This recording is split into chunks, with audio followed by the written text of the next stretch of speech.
Hello, everybody, and welcome to another episode of Hot for Teacher. Look, it's my bookshelf. Thanks, camera. Hi, I'm over here. Eyes up here, camera.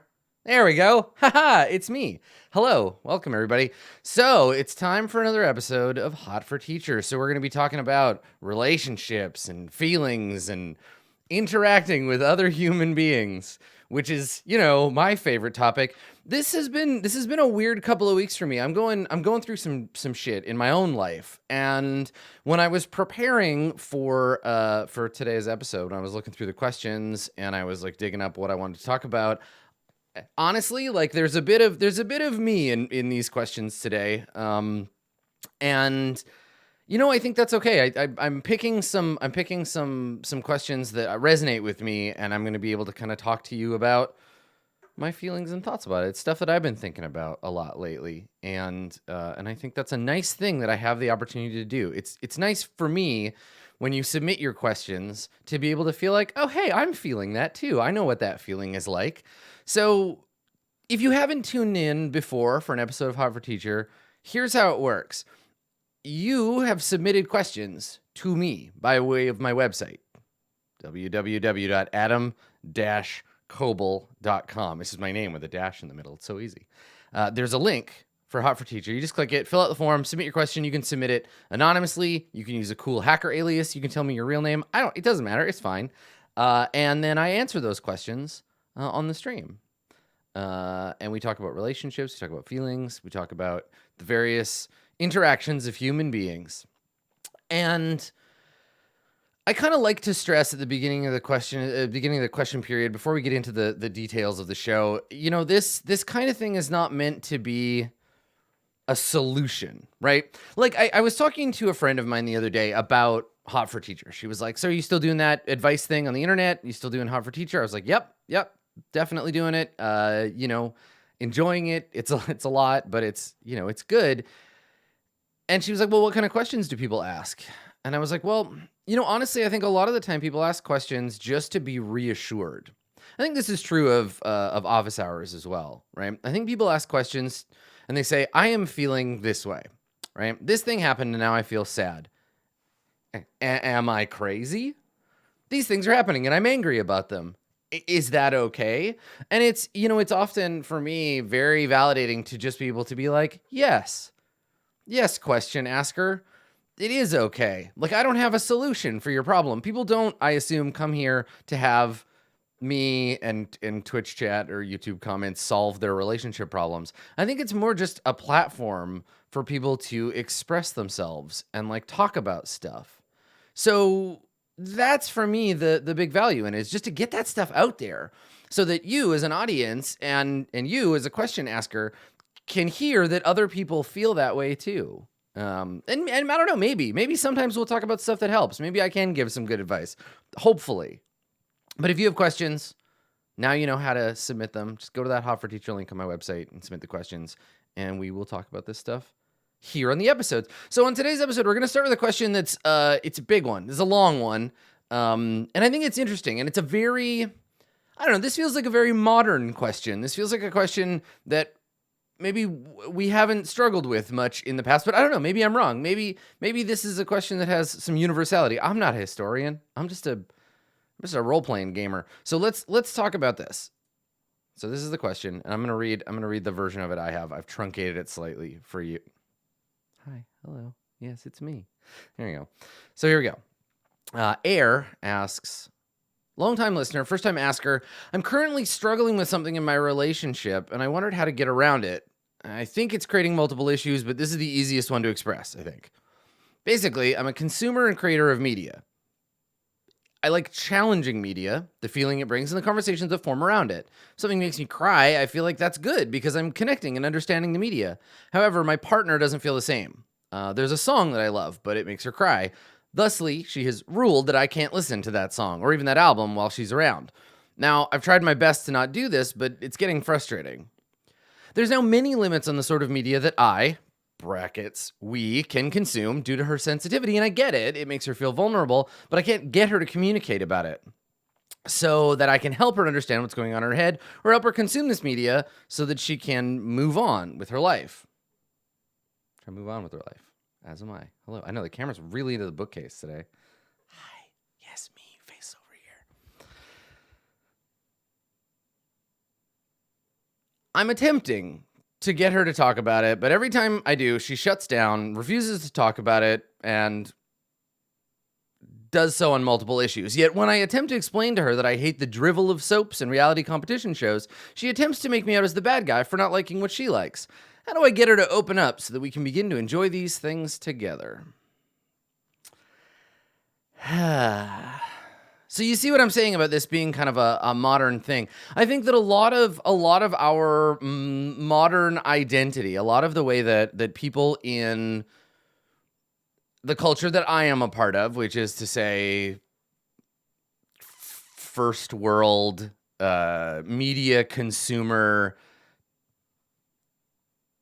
fairly privileged society wherein we can define ourselves by these things, we tend to attach our identity to the things that we like, right?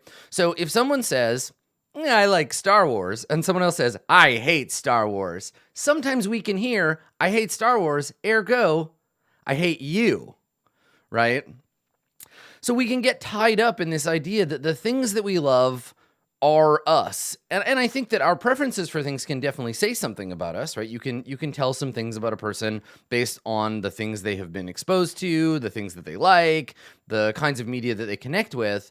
But I think that this question, I'm reading into this that Air is having some trouble because their partner doesn't like the same things as they do, and it's making them feel a little insecure, right? It's making them feel like they are being rejected. There's a lot of language in this question that makes me feel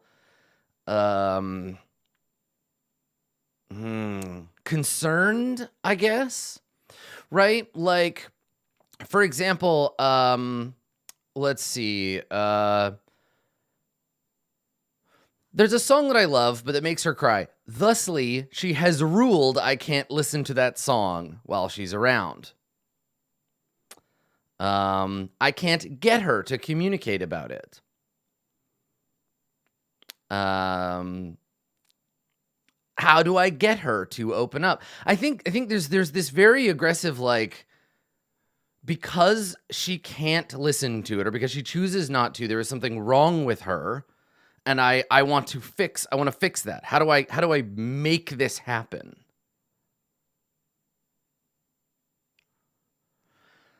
So I think the first thing to recognize here is that we are allowed to enjoy things that the people that are close to us do not enjoy. Right? We are allowed to watch the movies we want to watch and listen to the music we want to listen to and read the books we want to read. And no one can tell us we are not allowed to do those things. But the issue here isn't I'm not allowed to do it. It's Air desperately wants to share this stuff with their partner, which is like fair. I feel that. I love sharing things. I love reading a book and being like, this is great. Check this out. And it can feel like we can feel very rejected when people don't want to take part in that. That can be very hard. So like, I hear where you're coming from, Air, but like, you got to let your partner not engage with this stuff and not see that as her being broken or like troubled in any way, right? Like, her unwillingness to engage with the media that you enjoy isn't wrong. She isn't broken. She isn't in need of being fixed, right? This isn't a problem with her. If she doesn't want to listen to that song or that album, that's fine. You can listen to it alone. You got headphones, right? Probably. Go buy some headphones, right? You can still enjoy that stuff. You're just going to have to enjoy it alone or with someone else, because this person isn't the only person in the whole world, right? You have ostensibly other people in your life who you can share these things with.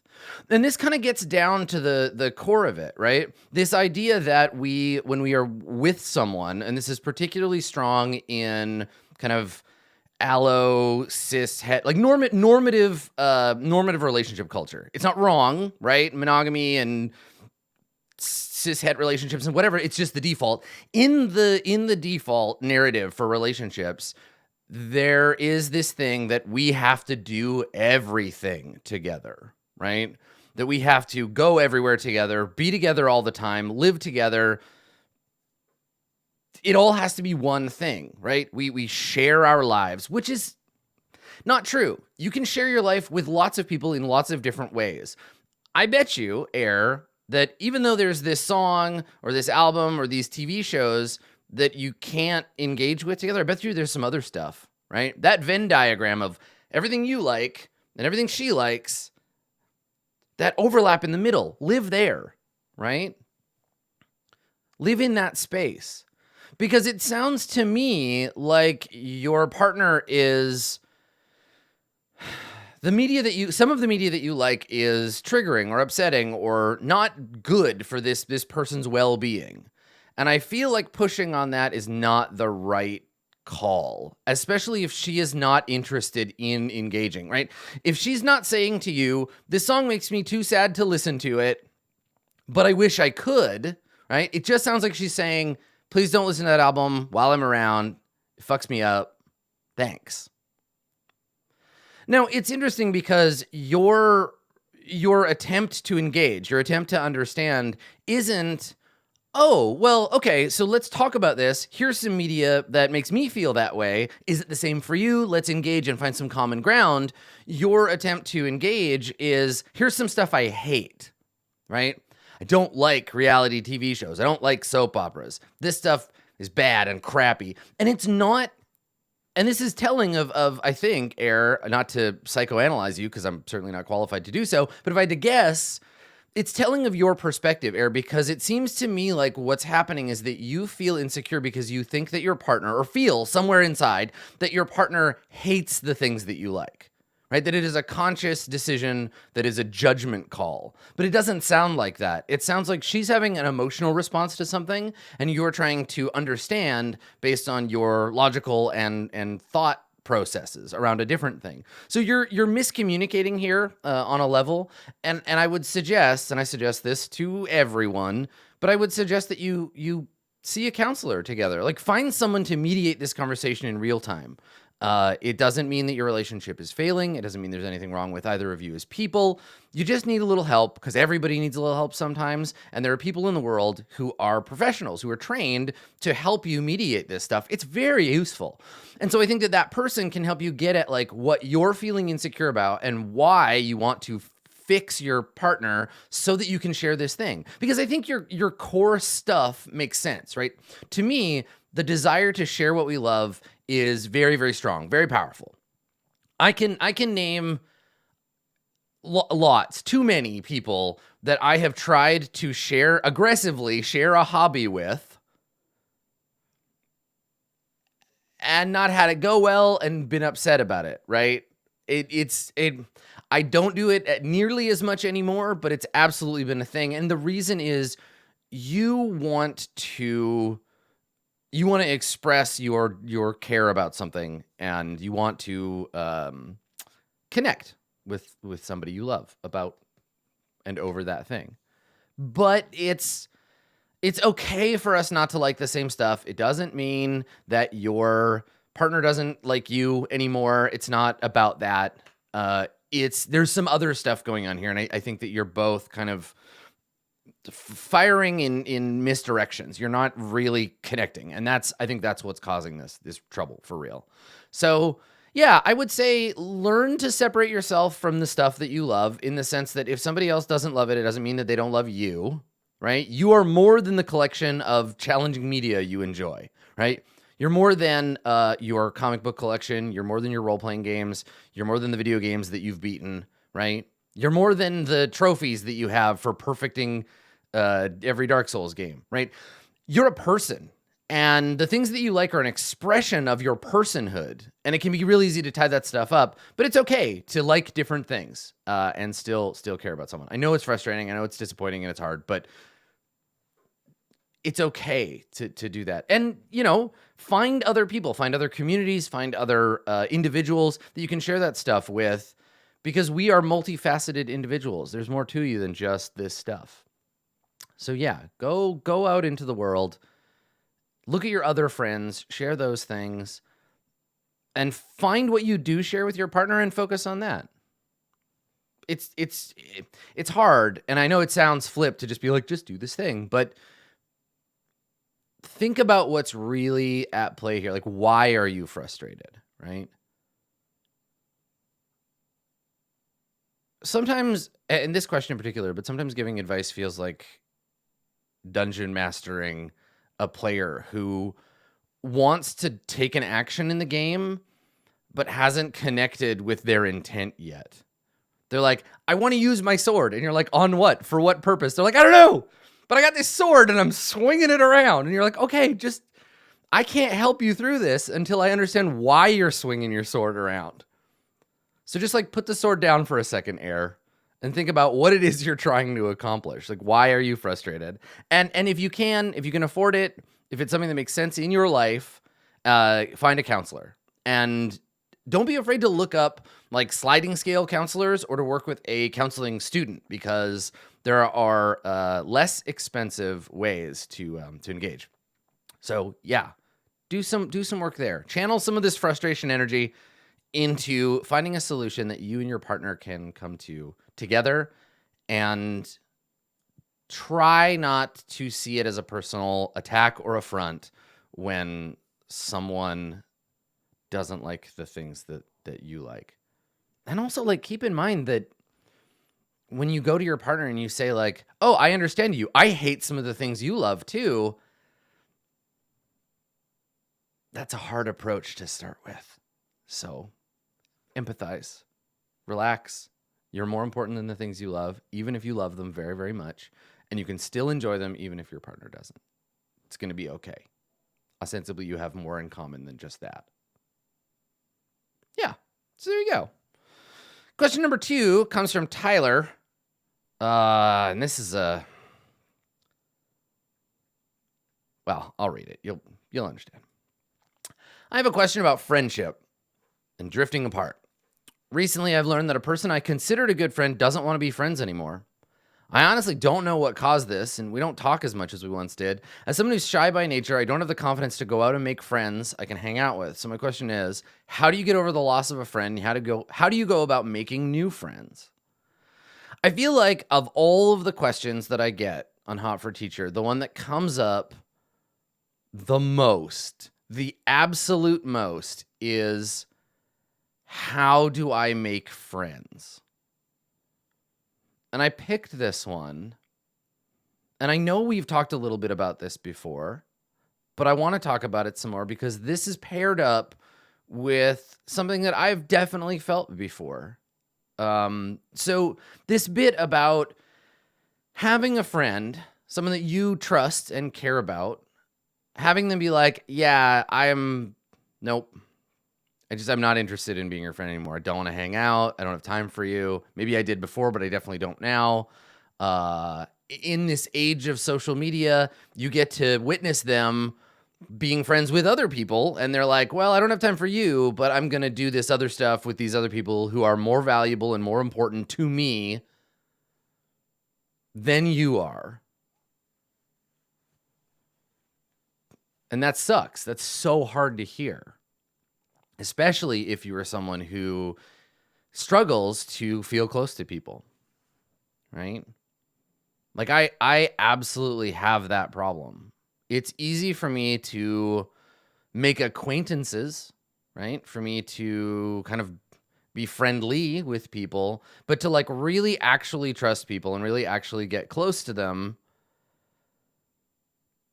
that's hard, and that takes time and work, and it is hard. And I've had that happen where I've put in all that time, I put in that work, and after all of that, having someone be like, like, sorry. And sometimes it happens where they actually explain it to you. They say like, I'm just really busy. I don't have a lot of time for socializing, and I can't make room for you. I'm sorry. Other times they just fuck off. That happens, and they just stop talking to you. And I guess there's no like answer. There's no like, this is how this won't hurt, because it will.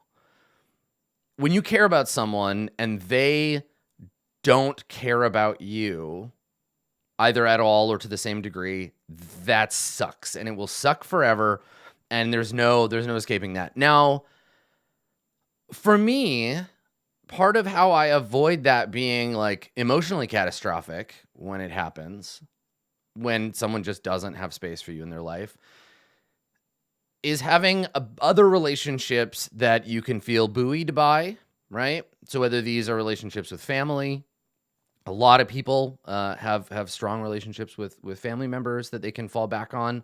There's this kind of weird, like, assumptive thing that happens in family relationships sometimes where families are presumed to just be around, and sometimes that can be really helpful, sometimes not so much. So I don't know, maybe for you that's not the case, maybe it is.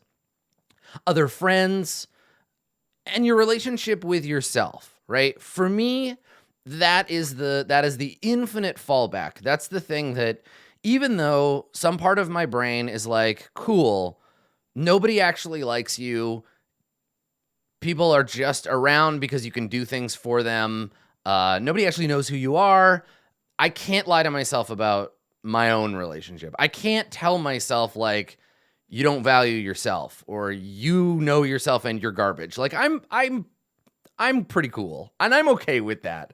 I'm okay being comfortable saying that, right? Even if nobody else has time for me, like, I'm pretty okay to hang out with, and I'm all right with that.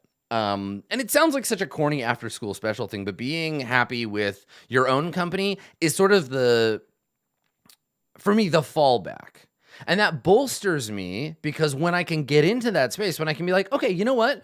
This doesn't necessarily have to be about me, right? Maybe this person doesn't have time for me because their life is really busy or whatever. Maybe they gave me a reason, maybe they didn't. But, like, it's okay, right? It's okay that person needs to move on. They need to do what's right for them, and sometimes that hurts, but you can't look at someone making a decision for themselves and be angry about that on the long term. You have to let them live their lives. And sometimes that sucks. Sometimes it's just people just being dicks and they fuck off. But sometimes they give you a reason. I think the other thing is that if someone says to you, like, we can't be friends anymore and here's why, it's important to listen to them, right? And yeah, some people will lie to, like, protect your feelings, or they'll lie because the truth is, like, hard or embarrassing for them or whatever. But you got to listen to people when they tell you. And if there are reasons, like maybe you said something stupid, or maybe you acted in a way that made them uncomfortable or whatever, you got to listen and you got to internalize that. And that's something too, like, I have tried to do in my life. Like, if someone has said, like, yeah, being friends with you would be really cool, except that I need someone who can, like, make more time for me. Like, we only get to hang out once a month, and that's not enough for me to form, like, a close relationship. I have to hear that and be like, okay, so when I get close to people, I have to work with them to understand what is useful and helpful for them in a friendship, right? So, like, knowing about that and kind of processing, and, like, even if you don't get, like, that exit interview, being able to think back on the relationship and understanding kind of where it came from, and building on that foundation of your own relationship with you, right? I know myself better as a result of some of these friendships fading or ending however they did. So I guess this is the thing, Tyler. Like, you may not ever find out why. This person, they were in your life. They gave you some good times, and that's really nice and great. And try to focus on that. Learn from the experience and go out into the world knowing yourself better, right? Because the better you know yourself, the more confident you can be, the more confident you feel, the easier it's going to be to interact with other humans, right? And not second guess yourself and not worry about that stuff. Getting over the loss of anyone, whether it's a friend or a romantic partner or whatever, can be hard, and it takes time. So, like, give yourself that. Focus on you. Do things that make you feel good and happy, right? Feel at least stable. Give yourself some time to grieve the loss of this relationship, because that's okay. Like, it's okay to feel sad and frustrated and confused, because it's sad and frustrating and confusing. This is the thing that we have to accept when we get close to people or pets or plants.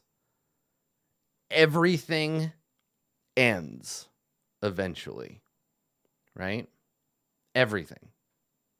Every relationship, every friendship, every interaction, eventually, once something begins, it starts down a road where it will end.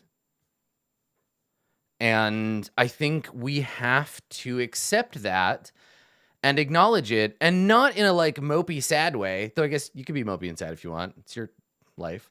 But in the sense that you have to say, okay, this will not last forever.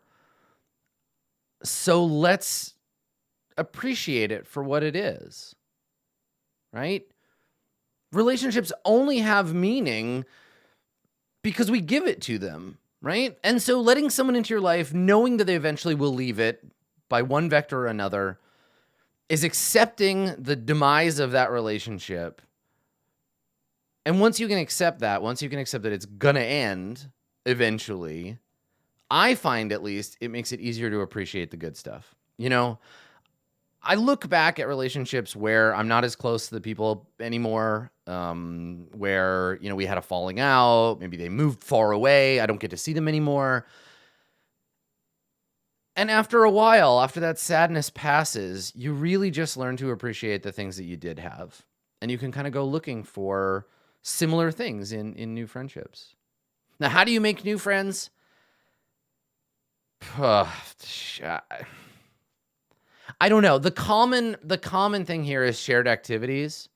I figure the ways I try, with like varying degrees of success, is sharing activities with people as an opportunity to get to know them better, right? Join a D&D club, play a sport, right? Connect with other people who share the same hobby as you, right? Find things in common. Get to know the friends that your friends have. Sometimes that's really nice. I definitely, for example, let me tell you about Tyson. Can I talk about Tyson for a second? So Tyson is one of a very small handful of people who I love Tyson deeply and dearly, and have for years. Tyson is one of my favorite humans on earth. He lives far away. I don't get to see him very often.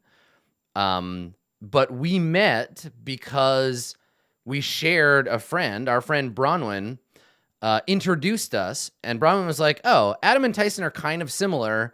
They both like D&D. Do you guys want to get a D&D game together?" And right away we were like, "Oh yeah, no, we're gonna be buds. This is totally gonna be a thing." And it was a shared activity, a shared connection through another friend. And I think that is a really nice way to get connected to people. And even though he lives far away, and even though I only see him like twice a year, Tyson is one of my closest humans, and will be, I imagine, for a very long time, because we built that foundation from being strangers who shared a person in common, and we shared an activity in common. So those things can help. Still, there will be that moment where you kind of have to put yourself out there. Someone does, right? Where you have to be like, "Hey, so D&D has been fun. That's been cool. Do you want to like get tacos or something? You want to hang out?" Now, the way that I have done this in the past, and it's worked out nicely, is segue one thing into the other, right? Because it's like, all right, everybody, we're going to get together at 1 o'clock. We're going to play D&D until like 6 or 7. You finish D&D, and you're like, "Hey, y'all want to get some pizza?" And then people are like, "Yeah, let's get pizza." And then all of a sudden, guess what? You're hanging out as friends, not just playing D&D. Then you can laugh about the D&D game, and you can talk about other things that you're doing, because now you have an excuse, right? You can't, in the middle of a D&D game, you can't just be like, "Hey guys, I got a new job," right? Like, because it's context, right? So if you can shift that social energy into something else, and then eventually you're hanging out just to get pizza. You're hanging out just to have beers. You're hanging out just because you like being friends with each other, right? It's about shifting that social energy into another space. But at some point, someone has to be the one that suggests that, and that can be very vulnerable, right? It's the same vulnerability you feel when you want to like tell someone you have a crush on them. Or it's the same vulnerability that sometimes people feel when they struggle with like any kind of putting yourself out there for a social purpose, right? So yeah, just like find shared activities, hang out with your friends and their friends if you can, and try to build up that network. And even if you're not the kind of person that's like, I have 400 friends and I'm like super social and extroverted, even if you're not like that, you can use this as a test bed to like find individuals that you like, right?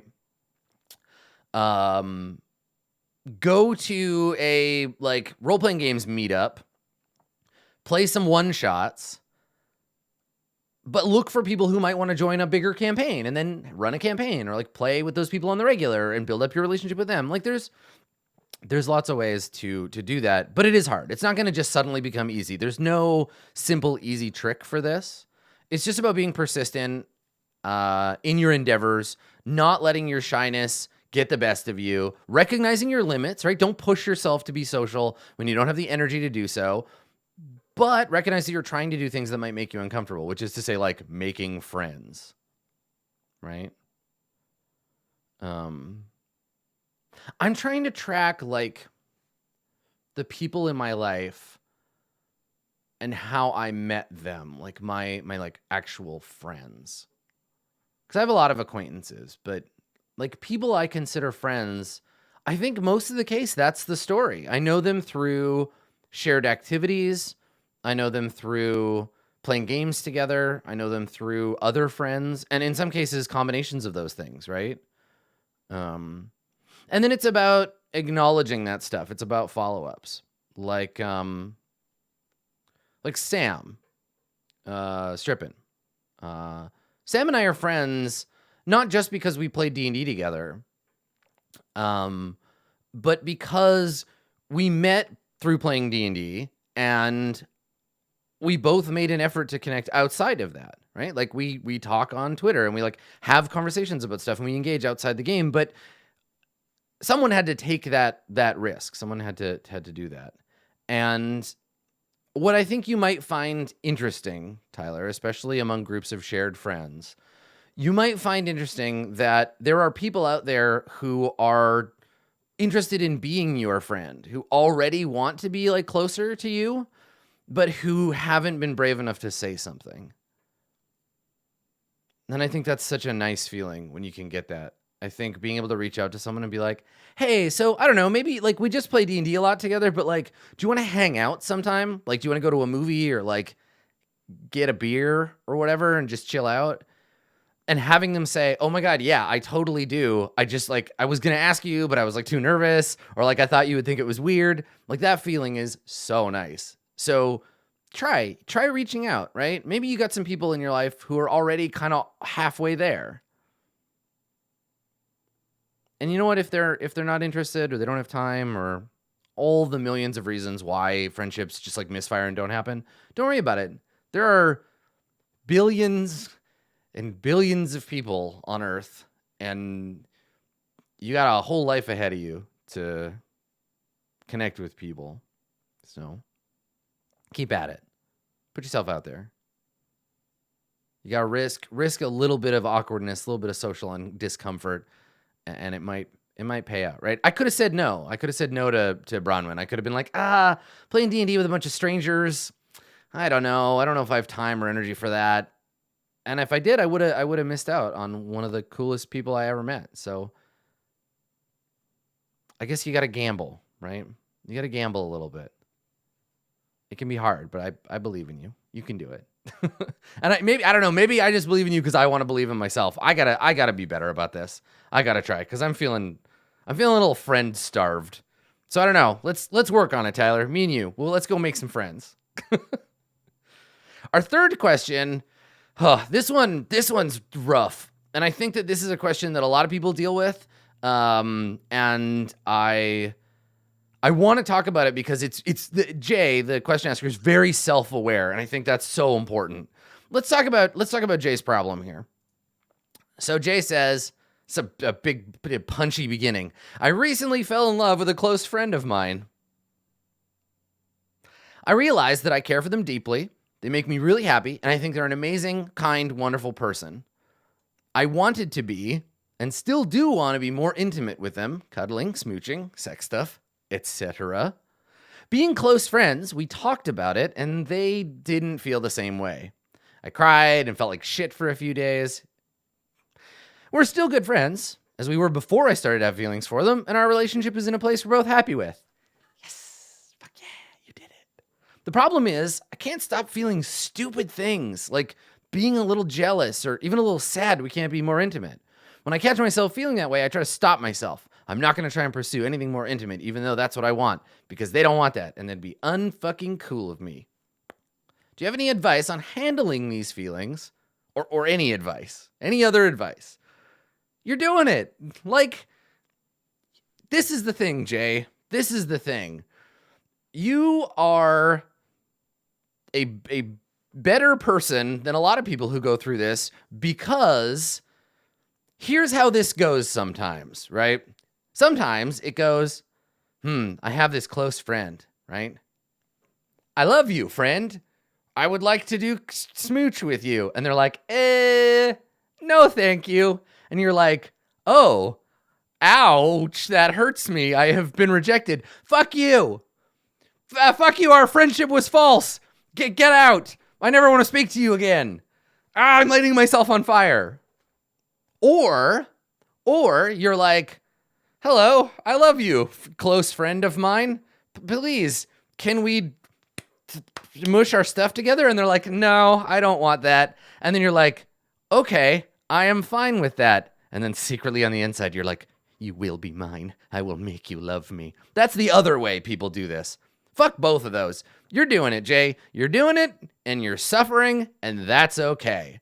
So let's talk about this for a second. First of all, Jay, I want to let you know, feeling a little jealous, feeling sad, feeling disappointed, all of those feelings, they are real, they are okay, and they're not stupid, okay?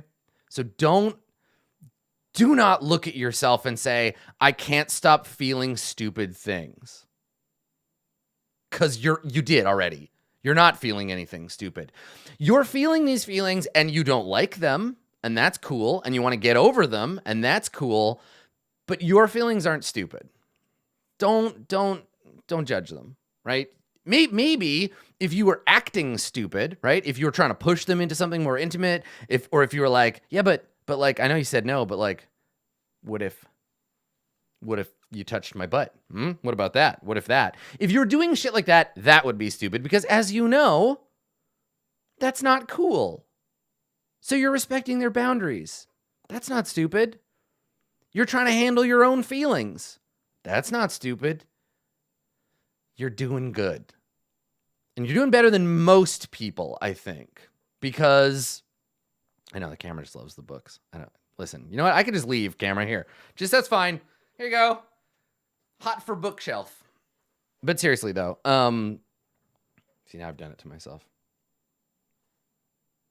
I deserve that. That's my fault. So here's the thing, Jay.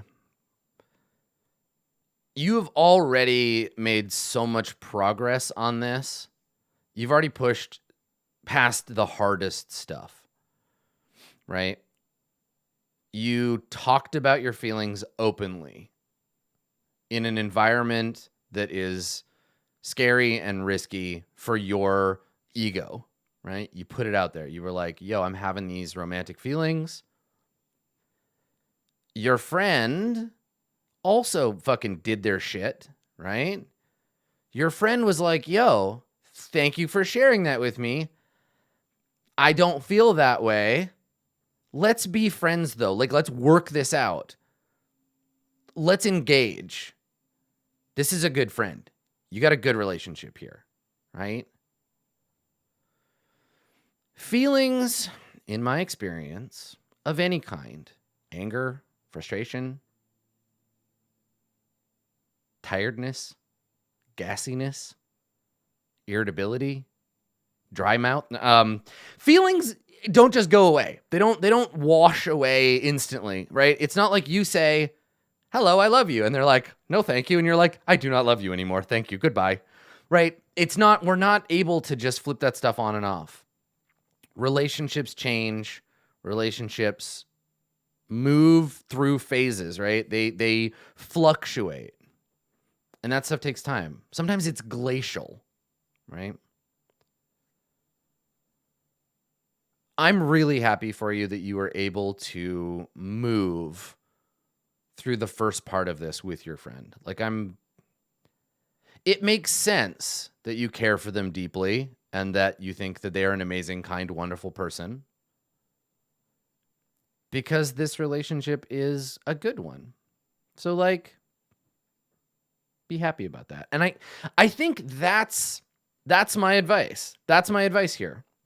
The first place to start, and it's kind of like what I was talking to Tyler about processing a relationship's change, right? Because a relationship ending is a form of change. Your relationship has changed. You have feelings you didn't have before. You put them out there. You were rejected. You feel disappointment. Disappointment is a very hard thing to deal with. You're going to have these negative feelings. But what can help you is focus on all of that stuff that makes the relationship so good. Because the relationship isn't just about this person being awesome, right? It's not like you're just like, they're on a pedestal and you're down here worshiping them. You both care about each other. You engaged in this hard thing together.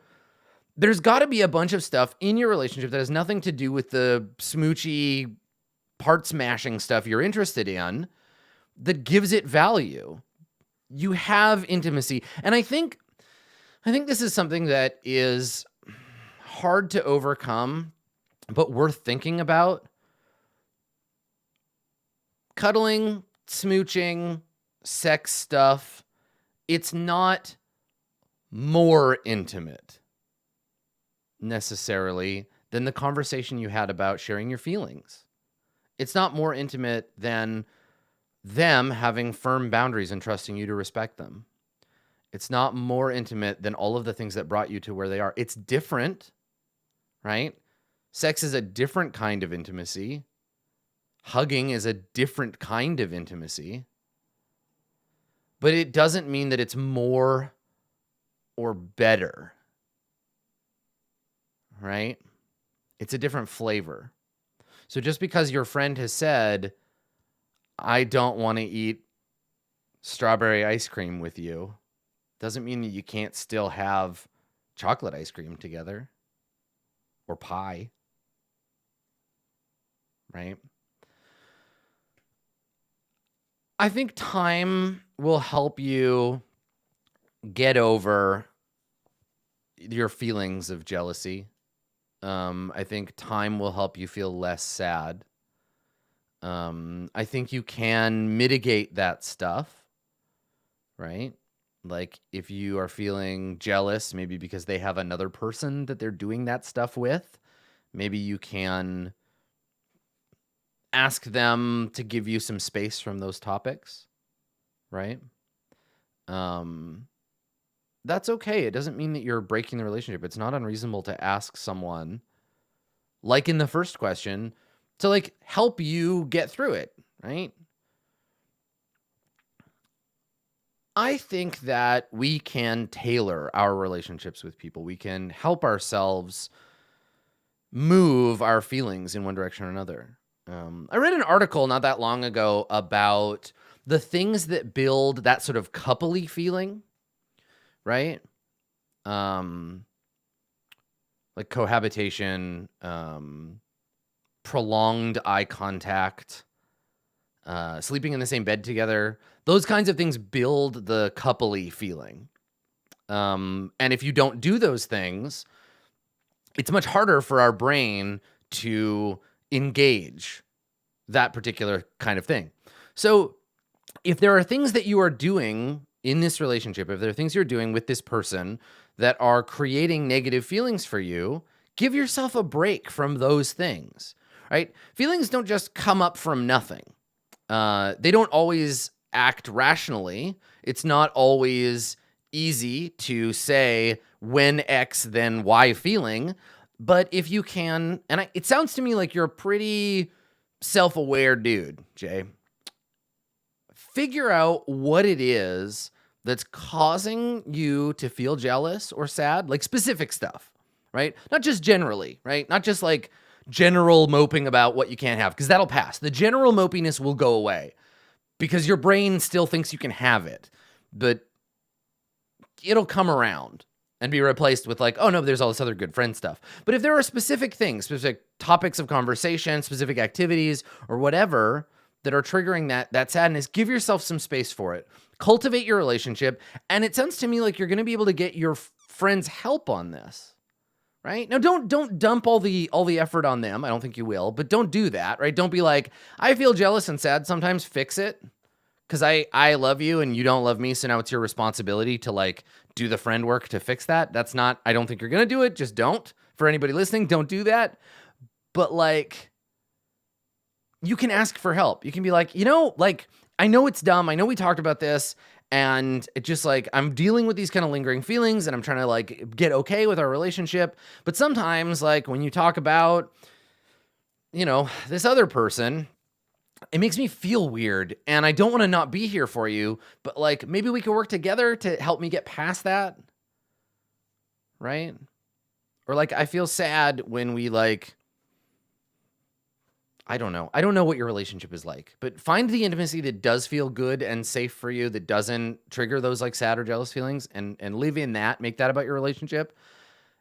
Invite your friends' help, right? Be patient with yourself. Give yourself room to feel okay about that, right? And it sounds to me like you're not going to risk this friendship. I feel like if this was going to fall apart, if your friend was going to bail on you, that would have happened already. So like engage them. And you know what? Engage your other friends. Talk to other people about it. You're doing it now, right? I hope you're talking to other people besides just me. You have other people in your life who will like help you out. Talk to them about it. Just be like, yo, I know it's frustrating. I don't want to feel this way. Yeah, what have you ever experienced this? Like just like have someone you can commiserate with. I find that's really helpful. Having a relationship in your life that can weather change is so nice. I don't know if this is your experience, chat, but I have found in my life that just about every relationship kind of comes apart under the first big thing to come along, right? I feel like a lot of relationships, in my experience, will just crumble at the first real pressure. When I think about the relationships that I have in my life that have mattered and have stuck around, most of them have one or more like hard times, like big fights or like disagreements or just big shifts, right? Like with Jay here, like, hey, guess what? I love you. Sorry, I don't. And I think that a lot of the time, the first time that happens, people have a tendency to pull away. And so I think it's really nice to be able to look at a relationship and say like, yeah, we handled this stuff. We got through it. Because I think that's kind of rare. I think that people pull away real easy. I've certainly felt that, right? That feeling of like, well, it would be easier just to excise this relationship than to have to deal with it. But that's not how we maintain relationships, right? That's not how we get to this place where you're like, I've known you for 10 years and we dated and then we didn't. And we had romantic feelings, then we didn't. We live together and now we don't. It's a question of having boundaries without being like, this is the end, right? Like, I don't know, maybe you've had this conversation with someone where they've said, I'm having a hard time with our relationship. I need to take a break from seeing you. And you're like, uh-huh. Okay, well, bye forever, I guess. Because sometimes we're scared to say, like, I don't want to be in this relationship anymore. I need a break, because then it's easier to sort of drift. I don't know. I don't think that every relationship needs a crisis to prove itself. It's nice if you can have a relationship that never really gets to that point, but for Jay's sake, right? In Jay's situation here, it's really nice that you had this moment, you talked about it, you didn't agree, you went through some shit, and now you're still in this place. You haven't lost anything. I know that you're feeling stupid about it, and I would like to invite you to not be so mean to yourself. Like, we all feel stuff we don't want to feel. You know, we all go through periods of time where we think bad things about ourselves and our emotions. I think that's a pretty normal human thing. But like, it'll pass, and feeling that way, even though you don't want to, doesn't mean that you're broken, right? It doesn't mean there's anything wrong with you. You listen to your friends' boundaries, you're doing a good job. So like, just be patient. Be patient and give yourself some space. You're going to be okay, Jay. You're going to be okay. You already did all of the hard stuff. Now you just got to like wait for the wound to heal, and then everything's going to be great. So focus on all that good stuff. And I think that this is something that we can all kind of look at in our relationships today. Look at your relationships, look at the people that are close to you, and instead of having anxiety about when they're going to leave you or like how they don't actually love you, instead of doing all that horse shit, let's just take a minute and look at the people that we know and be like, here is a thing about this person that I feel good about, right? Give yourself a minute to just be kind of sappy about your friendships.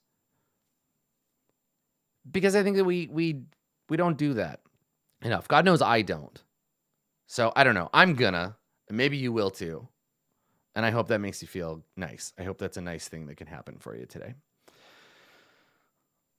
Speaking of nice things that happened to you today, I hope Hot for Teacher was one of those. A big thank you to Jay and to Tyler and to Air and for everybody who submits questions. I know that can be intimidating. I know that can be like a scary thing to do, but it's meaningful for me, and I know it's meaningful for the people that watch the show. So thanks, everybody. We'll be back probably in a couple of weeks. I've got some conventions and stuff interrupting. I'm going to be in Poland for a while, interrupting my regular schedule, but keep an eye on it. If you're watching on YouTube, if you're subscribed, you're going to see them. If you're watching this on Twitch, the events page is the way to check that out. We'll be back with another episode, and I hope that you go out into the world and you have good relationships, because God knows the world is a stressful place to navigate alone. If you have a question for me, you want me to talk about something, hit me up, www.adam-koble.com. Click on that Hot for Teacher link, fill out the form, hit submit. I will attempt to answer your question or one very much like it in a future episode. That's it for me, everybody. Thanks for coming. We'll see you next time.